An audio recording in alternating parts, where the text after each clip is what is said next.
में अपना आधा सफर अब पूरा कर लिया है। इस दौरान हमने अनेक विषयों पर बात की।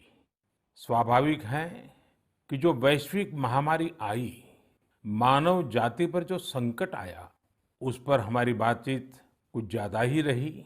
लेकिन इन दिनों मैं देख रहा हूं, लगातार लोगों में एक विषय पर चर्चा हो रही है कि आखिर ये साल कब बीतेगा। कोई किसी को फोन भी कर रहा है तो बातचीत इसी विषय से शुरू हो रही है, ये साल जल्दी क्यों नहीं बीत रहा। कोई लिख रहा है, दोस्तों से बात कर रहा है, कह रहा है कि ये साल अच्छा नहीं है। कोई कह रहा है 2020 शुभ नहीं है। बस लोग यही चाहते हैं कि किसी भी तरह से ये साल जल्द से जल्द बीत जाए।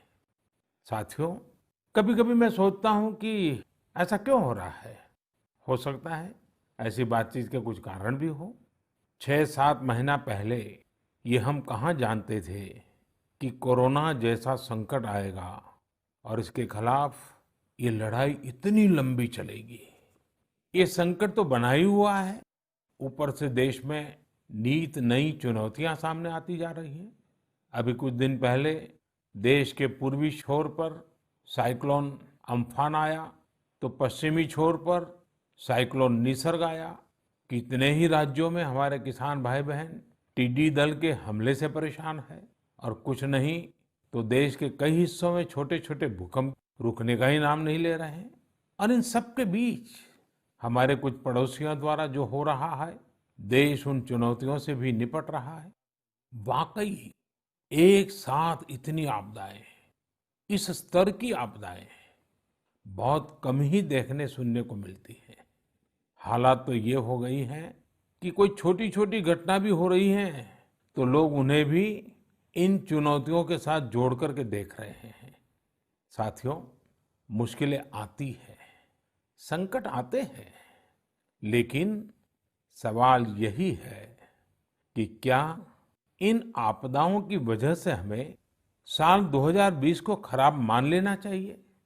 क्या पहले के 6 महीने जैसे बीते, उसकी वजह से ये मान लेना कि पूरी साल ही ऐसा है? क्या ये सोचना सही है? जी नहीं, मेरे प्यारे देशवासियों, बिल्कुल नहीं। एक साल में एक चुनौती आए या 50 चुनौतियां आए, नंबर कम ज्यादा होने से वो साल खराब नहीं हो जाता। भारत का इतिहास ही आपदाओं और चुनौतियों पर जीत हासिल कर और ज्यादा निखर कर निकलने का रहा है। सैकड़ों वर्षों तक अलग अलग आक्रांताओं ने भारत पर हमला किया, उसे संकटों में डाला। लोगों को लगता था कि भारत की संरचना ही नष्ट हो जाएगी, भारत की संस्कृति ही समाप्त हो जाएगी। लेकिन इन संकटों से भारत और भी भव्य होकर सामने आया। साथियों, हमारे यहाँ कहा जाता है, सृजन शाश्वत है, सृजन निरंतर है। मुझे गीत की कुछ पंक्तियां याद आ रही हैं। यह कल कल छल छल बहती, क्या कहती गंगा धारा। यह कल कल छल छल बहती, क्या कहती गंगा धारा। युग युग से बहता आता, यह पुण्य प्रवाह हमारा। उसी गीत में आगे आता है, क्या उसको रोक सकेंगे? मिटने वाले मिट जाएं। कंकड़ पत्थर की हस्ती, कंकड़ पत्थर की हस्ती, क्या बाधा बनकर आए? भारत में भी जहां एक तरफ बड़े बड़े संकट आते गए, वहीं सभी बाधाओं को दूर करते हुए अनेकों अनेक सृजन भी हुए। नए साहित्य रचे गए, नए अनुसंधान हुए, नए सिद्धांत गढ़े गए। यानी संकट के दौरान भी हर क्षेत्र में सृजन की प्रक्रिया जारी रही और हमारी संस्कृति पुष्पित पल्लवित होती रही। देश आगे बढ़ता ही रहा। भारत ने हमेशा संकटों को सफलता की सीढ़ियों में परिवर्तित किया है। इसी भावना के साथ हमें आज भी इन सारे संकटों के बीच आगे बढ़ते ही रहना है। आप भी इसी विचार से आगे बढ़ेंगे, 130 करोड़ देशवासी आगे बढ़ेंगे, तो यही साल देश के लिए नए कीर्तिमान बनाने वाला साल साबित होगा। इसी साल में देश नए लक्ष्य प्राप्त करेगा, नई उड़ान भरेगा, नई ऊंचाइयों को छुएगा। मुझे पूरा विश्वास 130 करोड़ देशवासियों की शक्ति पर है, आप सब पर है, इस देश की महान परंपरा पर है। मेरे प्यारे देशवासियों, संकट चाहे जितना भी बड़ा हो, भारत के संस्कार निस्वार्थ भाव से सेवा की प्रेरणा देते हैं। भारत ने जिस तरह मुश्किल समय में दुनिया की मदद की, उसने आज शांति और विकास में भारत की भूमिका को और मजबूत किया है। दुनिया ने इस दौरान भारत की विश्व बंधुत्व की भावना को भी महसूस किया है और इसके साथ ही दुनिया ने अपनी संप्रभुता और सीमाओं की रक्षा करने के लिए भारत की ताकत और भारत के कमिटमेंट को भी देखा है। लद्दाख में भारत की भूमि पर आंख उठाकर देखने वालों को करारा जवाब मिला है। भारत मित्रता निभाना जानता है तो आंख में आंख डालकर देखना और उचित जवाब देना भी जानता है। हमारे वीर सैनिकों ने दिखा दिया है कि वो कभी भी मां भारती के गौरव पर आंच नहीं आने देंगे। साथियों, लद्दाख में हमारे जो वीर जवान शहीद हुए हैं, उनके शौर्य को पूरा देश नमन कर रहा है, श्रद्धांजलि दे रहा है। पूरा देश उनका कृतज्ञ है, उनके सामने नतमस्तक है। इन साथियों के परिवारों की तरह ही हर भारतीय इन्हें खोने का दर्द भी अनुभव कर रहा है। अपने वीर सपूतों के बलिदान पर उनके परिजनों में गर्व की जो भावना है, देश के लिए जो जज्बा है, यही तो देश की ताकत है। आपने देखा होगा, जिनके बेटे शहीद हुए, वो माता पिता अपने दूसरे बेटों को भी, घर के दूसरे बच्चों को भी सेना में भेजने की बात कर रहे हैं। बिहार के रहने वाले शहीद कुंदन कुमार के पिताजी के शब्द तो कानों में गूंज रहे हैं। वो कह रहे थे, अपने पोतों को भी देश की रक्षा के लिए सेना में भेजूंगा। यही हौसला हर शहीद के परिवार का है। वास्तव में इन परिजनों का त्याग पूजनीय है। भारत माता की रक्षा के जिस संकल्प से हमारे जवानों ने बलिदान दिया है, उसी संकल्प को हमें भी जीवन का ध्येय बनाना है, हर देशवासी को बनाना है। हमारा हर प्रयास इसी दिशा में होना चाहिए, जिससे सीमाओं की रक्षा के लिए देश की ताकत बढ़े, देश और अधिक सक्षम बने, देश आत्मनिर्भर बने। यही हमारे शहीदों को सच्ची श्रद्धांजलि भी होगी। मुझे असम से रजनी जी ने लिखा है कि उन्होंने पूर्वी लद्दाख में जो कुछ हुआ, वो देखने के बाद एक प्रण लिया है। प्रण ये कि वो लोकल ही खरीदेंगे, इतना ही नहीं, लोकल के लिए वोकल भी होगी। ऐसे संदेश मुझे देश के हर कोने से आ रहे हैं। बहुत से लोग मुझे पत्र लिखकर बता रहे हैं कि वो इस और बढ़ चले हैं। इसी तरह तमिलनाडु के मदुरई से मोहन रामामूर्ति जी ने लिखा है कि वो भारत को डिफेंस के क्षेत्र में आत्मनिर्भर बनते हुए देखना चाहते हैं। साथियों, आजादी के पहले हमारा देश डिफेंस सेक्टर में दुनिया के कई देशों से आगे था। हमारे यहाँ अनेकों ऑर्डिनेंस फैक्ट्रियां होती थी। उस समय कई देश जो हमसे बहुत पीछे थे, वो आज हमसे आगे हैं। आजादी के बाद डिफेंस सेक्टर में हमें जो प्रयास करने चाहिए थे, हमें अपने पुराने अनुभवों का जो लाभ उठाना चाहिए था, हम उसका लाभ नहीं उठा पाए। लेकिन आज डिफेंस सेक्टर में, टेक्नोलॉजी के क्षेत्र में भारत आगे बढ़ने का निरंतर प्रयास कर रहा है। भारत आत्मनिर्भरता की तरफ कदम बढ़ा रहा है। साथियों, कोई भी मिशन पीपल्स पार्टिसिपेशन, जन भागीदारी के बिना पूरा नहीं हो सकता, सफल नहीं हो सकता। इसलिए आत्मनिर्भर भारत की दिशा में एक नागरिक के तौर पर हम सबका संकल्प, समर्पण और सहयोग बहुत जरूरी है, अनिवार्य है।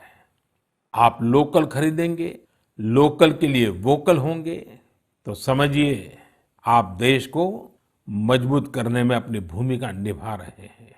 ये भी एक तरह से देश की सेवा ही है। आप किसी भी प्रोफेशन में हो, हर एक जगह देश सेवा का बहुत स्कोप होता ही है। देश की आवश्यकता को समझते हुए जो भी कार्य करते हैं, वो देश की सेवा ही होती है। आपकी यही सेवा देश को कहीं न कहीं मजबूत भी करती है। और हमें ये भी याद रखना है, हमारा देश जितना मजबूत होगा, दुनिया में शांति की संभावनाएं भी उतनी ही मजबूत होगी। हमारे यहाँ कहा जाता है, विद्या विवादाय धनम मदाय, विद्या विवादाय धनम मदाय, शक्ति ही परेशान परिपीडनाय, खलस्य साधो विपरीतम एतत्, ज्ञानाय दानाय च रक्षणाय। अर्थात अगर स्वभाव से दुष्ट है, तो विद्या का प्रयोग व्यक्ति विवाद में, धन का प्रयोग घमंड में और ताकत का प्रयोग दूसरों को तकलीफ देने में करता है। लेकिन सज्जन की विद्या ज्ञान के लिए, धन मदद के लिए और ताकत रक्षा करने के लिए इस्तेमाल होती है। भारत ने अपनी ताकत हमेशा इसी भावना के साथ इस्तेमाल की है। भारत का संकल्प है भारत के स्वाभिमान और संप्रभुता की रक्षा। भारत का लक्ष्य है आत्मनिर्भर भारत। भारत की परंपरा है भरोसा, मित्रता। भारत का भाव है बंधुता। हम इन्हीं आदर्शों के साथ आगे बढ़ते रहेंगे। मेरे प्यारे देशवासियों, कोरोना के संकट काल में देश लॉकडाउन से बाहर निकल आया है। अब हम अनलॉक के दौर में हैं। अनलॉक के इस समय में दो बातों पर बहुत फोकस करना है: कोरोना को हराना और अर्थव्यवस्था को मजबूत बनाना, उसे ताकत देना। साथियों, लॉकडाउन से ज्यादा सतर्कता हमें अनलॉक के दौरान बरतनी है। आपकी सतर्कता ही आपको कोरोना से बचाएगी। इस बात को हमेशा याद रखिए कि अगर आप मास्क नहीं पहनते हैं, 2 गज की दूरी का पालन नहीं करते हैं या फिर दूसरी जरूरी सावधानियां नहीं बरतते हैं, तो आप अपने साथ साथ दूसरों को भी जोखिम में डाल रहे हैं, खास तौर पर घर के बच्चों और बुजुर्गों को। इसीलिए सभी देशवासियों से मेरा निवेदन है, और ये निवेदन मैं बार बार करता हूं, और मेरा निवेदन है कि आप लापरवाही मत बरतिए। अपना भी ख्याल रखिए और दूसरों का भी। साथियों, अनलॉक के दौर में बहुत सी ऐसी चीजें भी अनलॉक हो रही हैं जिनमें भारत दशकों से बंधा हुआ था। वर्षों से हमारा माइनिंग सेक्टर लॉकडाउन में था।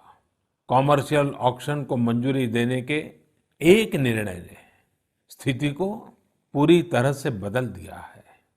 कुछ ही दिन पहले स्पेस सेक्टर में ऐतिहासिक सुधार किए गए।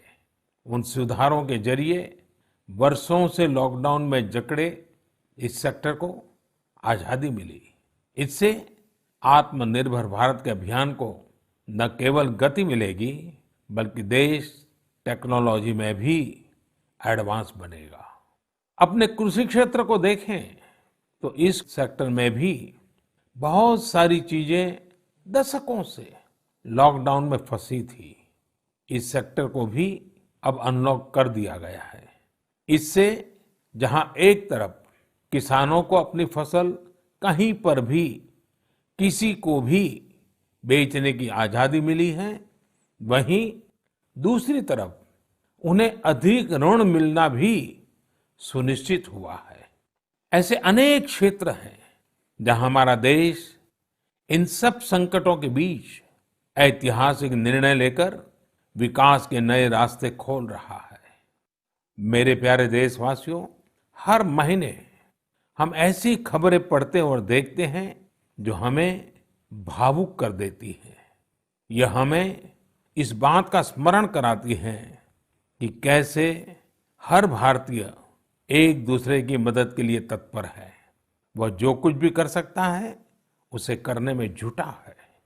अरुणाचल प्रदेश की एक ऐसी ही प्रेरक कहानी मुझे मीडिया में पढ़ने को मिली। यहाँ सियांग जिले के मिरेम गांव ने वो अनोखा कार्य कर दिखाया जो समूचे भारत के लिए एक मिसाल बन गया है। इस गांव के कई लोग बाहर रहकर नौकरी करते हैं। गांव वालों ने देखा कि कोरोना महामारी के समय ये सभी अपने गांव की ओर लौट रहे हैं। ऐसे में गांव वालों ने पहले से ही गांव के बाहर क्वारंटीन का इंतजाम करने का फैसला किया।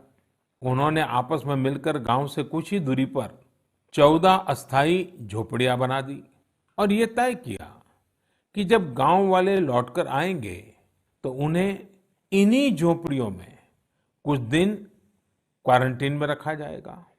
उन झोपड़ियों में शौचालय, बिजली, पानी समेत दैनिक जरूरत की हर तरह की सुविधा उपलब्ध कराई गई।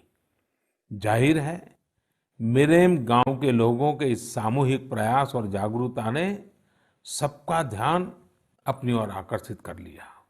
साथियों, हमारे यहाँ कहा जाता है, स्वभावम न जहाति एव साधुः आपद्गतोऽपि सन् कर्पूरः पावक स्पृष्टः सौरभम लभते तराम। अर्थात जैसे कपूर आग में तपने पर भी अपनी सुगंध नहीं छोड़ता, वैसे ही अच्छे लोग आपदा में भी अपने गुण, अपना स्वभाव नहीं छोड़ते। आज हमारे देश की जो श्रम शक्ति है, जो श्रमिक साथी हैं, वो भी इसका जीता जागता उदाहरण है। आप देखिए, इन दिनों हमारे प्रवासी श्रमिकों की ऐसी कितनी ही कहानियां आ रही हैं जो पूरे देश को प्रेरणा दे रही है। यूपी के बाराबंकी में गांव लौटकर आए मजदूरों ने कल्याणी नदी का प्राकृतिक स्वरूप लौटाने के लिए काम शुरू कर दिया। नदी का उद्धार होता देख आसपास के किसान, आसपास के लोग भी उत्साहित हैं। गांव में आने के बाद क्वारंटीन सेंटर में रहते हुए, आइसोलेशन सेंटर में रहते हुए हमारे श्रमिक साथियों ने जिस तरह अपने कौशल्य का इस्तेमाल करते हुए अपने आसपास की स्थितियों को बदला है, वो अद्भुत है।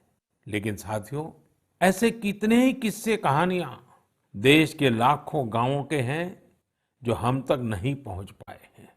जैसा हमारे देश का स्वभाव है, मुझे विश्वास है साथियों कि आपके गांव में भी, आपके आसपास भी ऐसी अनेक घटनाएं घटी होगी। अगर आपके ध्यान में ऐसी बात आई है तो आप ऐसी प्रेरक घटना को मुझे जरूर लिखिए।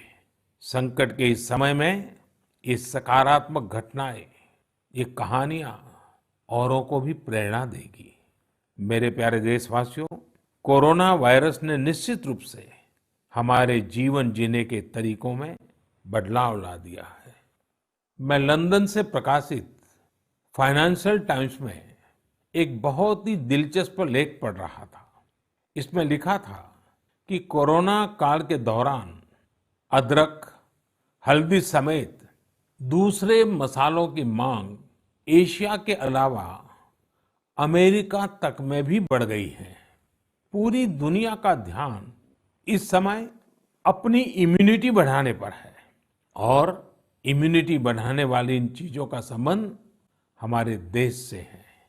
हमें इनकी खासियत विश्व के लोगों को ऐसी सहज और सरल भाषा में बतानी चाहिए जिससे वे आसानी से समझ सकें और हम एक हेल्थियर प्लेनेट बनाने में अपना योगदान दे सकें। मेरे प्यारे देशवासियों, कोरोना जैसा संकट नहीं आया होता तो शायद जीवन क्या है, जीवन क्यों है, जीवन कैसा है, हमें शायद ये याद ही नहीं आता। कई लोग इसी वजह से मानसिक तनाव में जीते रहे हैं। तो दूसरी ओर लोगों ने मुझे ये भी शेयर किया है कि कैसे लॉकडाउन के दौरान खुशियों के छोटे छोटे पहलू भी उन्होंने जीवन में रीडिस्कवर किए हैं। कई लोगों ने मुझे पारंपरिक इंडोर गेम्स खेलने और पूरे परिवार के साथ उसका आनंद लेने के अनुभव भेजे हैं। साथियों, हमारे देश में पारंपरिक खेलों की बहुत समृद्ध विरासत रही है। जैसे आपने एक खेल का नाम सुना होगा, पचीसी। यह खेल तमिलनाडु में पल्लान्गुली, कर्नाटक में अली गुली मणे और आंध्र प्रदेश में वामन गुंटलू के नाम से खेला जाता है। ये एक प्रकार का स्ट्रेटेजी गेम है जिसमें एक बोर्ड का उपयोग किया जाता है। इसमें कई खांचे होते हैं जिनमें मौजूद गोली या बीज को खिलाड़ियों को पकड़ना होता है। कहा जाता है कि यह गेम दक्षिण भारत से दक्षिण पूर्व एशिया और फिर दुनिया में फैला है। साथियों, आज हर बच्चा सांप सीढ़ी के खेल के बारे में जानता है, लेकिन क्या आपको पता है कि यह भी एक भारतीय पारंपरिक गेम का ही रूप है जिसे मोक्ष पाटम या परम पदम कहा जाता है। हमारे यहाँ का एक और पारंपरिक गेम रहा है गुट्टा। बड़े भी गुट्टे खेलते हैं और बच्चे भी। बस एक ही साइज के 5 छोटे पत्थर उठाएं और आप गुट्टे खेलने के लिए तैयार। एक पत्थर हवा में उछालिए और जब तक वो पत्थर हवा में हो आपको जमीन पर रखे बाकी पत्थर उठाने होते हैं। आम तौर पर हमारे यहाँ इंडोर खेलों में कोई बड़े साधनों की जरूरत नहीं होती है। कोई एक चौक या पत्थर ले आता है, उसे जमीन पर ही कुछ लकीरें खींच देता है और फिर खेल शुरू हो जाता है। जिन खेलों में डाइस की जरूरत पड़ती है, कौड़ियों से या इमली के बीज से भी काम चल जाता है। साथियों, मुझे मालूम है आज जब मैं ये बात कर रहा हूं, कितने ही लोग अपने बचपन में लौट गए होंगे। कितनों को ही अपने बचपन के दिन याद आ गए होंगे। मैं यही कहूंगा कि उन दिनों को आप भूले क्यों है, उन खेलों को आप भूले क्यों है। मेरा घर के नाना नानी, दादा दादी, घर के बुजुर्गों से आग्रह है कि नई पीढ़ी में ये खेल आप अगर ट्रांसफर नहीं करेंगे तो कौन करेगा। जब ऑनलाइन पढ़ाई की बात आ रही है तो बैलेंस बनाने के लिए, ऑनलाइन खेल से मुक्ति पाने के लिए भी हमें ऐसे करना ही होगा। हमारी युवा पीढ़ी के लिए भी, हमारे स्टार्टअप्स के लिए भी यहाँ एक नया अवसर है और मजबूत अवसर है। हम भारत के पारंपरिक इंडोर गेम्स को नए और आकर्षक रूप में प्रस्तुत करें। उनसे जुड़ी चीजों को जुटाने वाले, सप्लाई करने वाले स्टार्टअप्स बहुत पॉपुलर हो जाएंगे। और हमें ये भी याद रखना है, हमारे भारतीय खेल भी तो लोकल है और हम लोकल के लिए वोकल होने का प्रण पहले ही ले चुके हैं। और मेरे बाल सखा मित्रों, हर घर के बच्चों से, मेरे नन्हे साथियों से भी आज मैं एक विशेष आग्रह करता हूं। बच्चे, आप मेरा आग्रह मानेंगे ना? देखिए, मेरा आग्रह है कि मैं जो कहता हूं आप जरूर करिए। एक काम करिए, जब थोड़ा समय मिले तो माता पिता से पूछकर मोबाइल उठाइए और अपने दादा दादी, नाना नानी या घर में जो भी बुजुर्ग हैं उनका इंटरव्यू रिकॉर्ड कीजिए। अपने मोबाइल फोन में रिकॉर्ड करिए। जैसे आपने टीवी पर देखा होगा ना, कैसे पत्रकार इंटरव्यू करते हैं, बस वैसा ही इंटरव्यू आप कीजिए। और आप उनसे सवाल क्या करेंगे, मैं आपको सुझाव देता हूँ।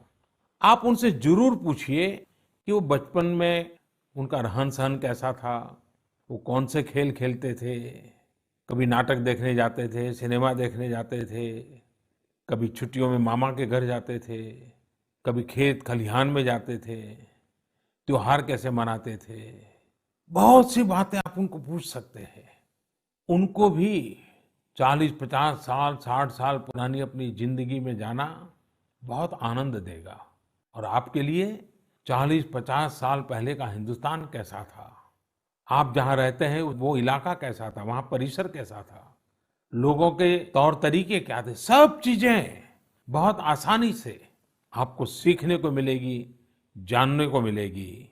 और आप देखिए आपको बहुत मजा आएगा।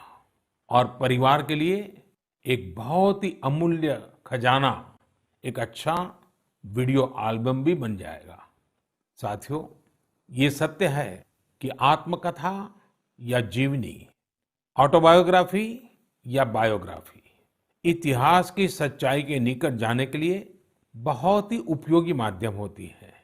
आप भी अपने बड़े बुजुर्गों से बातें करेंगे तो उनके समय की बातों को, उनके बचपन, उनके युवा काल की बातों को और आसानी से समझ पाएंगे। ये बेहतरीन मौका है कि बुजुर्ग भी अपने बचपन के बारे में, उस दौर के बारे में अपने घर के बच्चों को बताएं।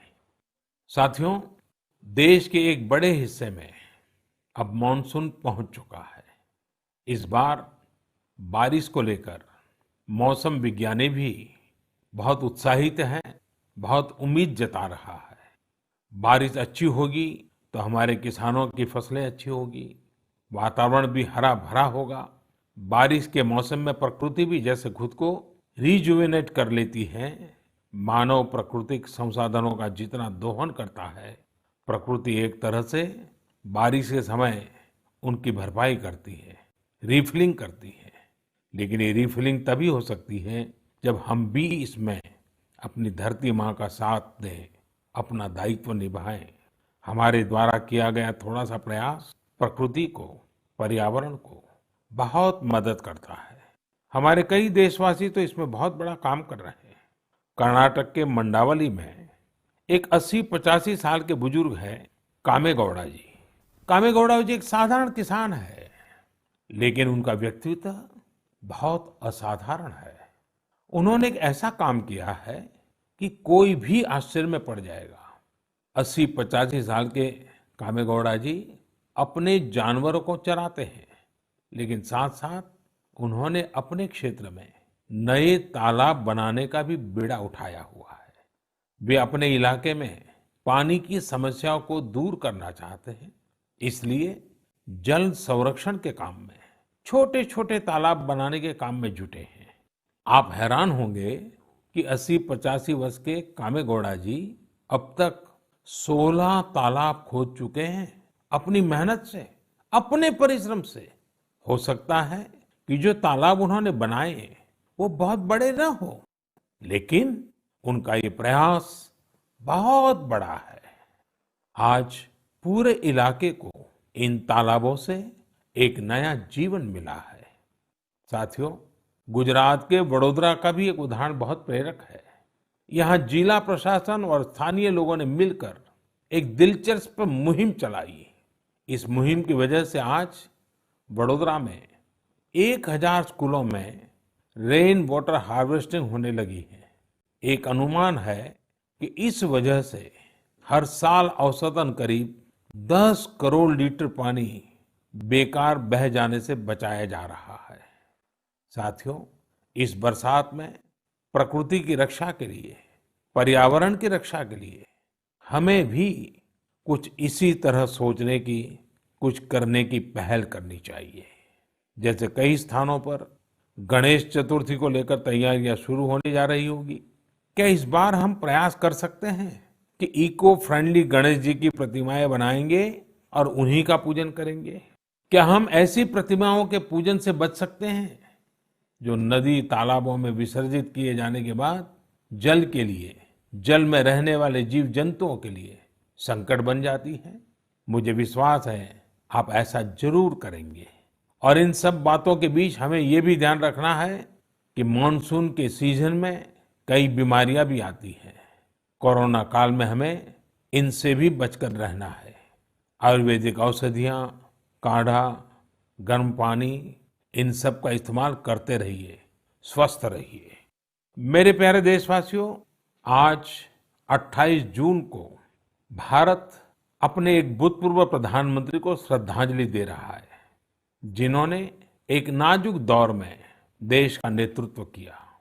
हमारे ये पूर्व प्रधानमंत्री श्री पीवी नरसिम्हा राव जी की आज जन्म शताब्दी वर्ष की शुरुआत का दिन है। जब हम पीवी नरसिम्हा राव जी के बारे में बात करते हैं तो स्वाभाविक रूप से राजनेता के रूप में उनकी छवि हमारे सामने उभरती है। लेकिन ये भी सच्चाई है कि वो अनेक भाषाओं को जानते थे, भारतीय एवं विदेशी भाषाएं बोल लेते थे। वे एक और भारतीय मूल्यों में रचे बसे थे तो दूसरी ओर उन्हें पाश्चात्य साहित्य और विज्ञान का भी ज्ञान था। वे भारत के सबसे अनुभवी नेताओं में से एक थे। लेकिन उनके जीवन का एक और पहलू भी है और वो उल्लेखनीय है, हमें जानना भी चाहिए। साथियों, नरसिम्हा राव जी अपनी किशोरावस्था में ही स्वतंत्रता आंदोलन में शामिल हो गए थे। जब हैदराबाद के निजाम ने वंदे मातरम गाने की अनुमति देने से इनकार कर दिया था, तब उनके खिलाफ आंदोलन में उन्होंने भी सक्रिय रूप से हिस्सा लिया था। उस समय उनकी उम्र सिर्फ 17 साल थी।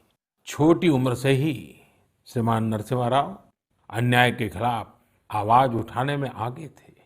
अपनी आवाज बुलंद करने में कोई कोर कसर बाकी नहीं छोड़ते थे। नरसिम्हा राव जी इतिहास को भी बहुत अच्छी तरह समझते थे।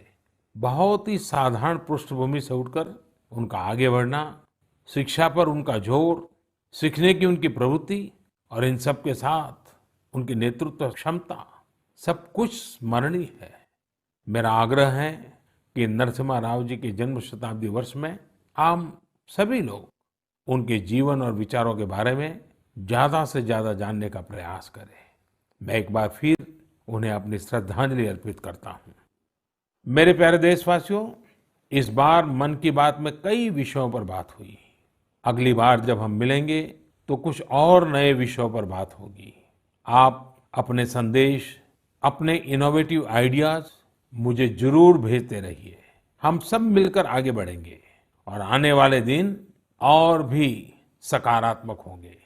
जैसा कि मैंने आज शुरू में कहा, हम इसी साल यानी 2020 में ही बेहतर करेंगे, आगे बढ़ेंगे और देश भी नई ऊंचाइयों को छुएगा। मुझे भरोसा है कि 2020 भारत को इस दशक में एक नई दिशा देने वाला वर्ष साबित होगा। इसी भरोसे को लेकर आप भी आगे बढ़िए, स्वस्थ रहिए, सकारात्मक रहिए। इन्हीं शुभकामनाओं के साथ आप सभी का बहुत बहुत धन्यवाद। नमस्कार।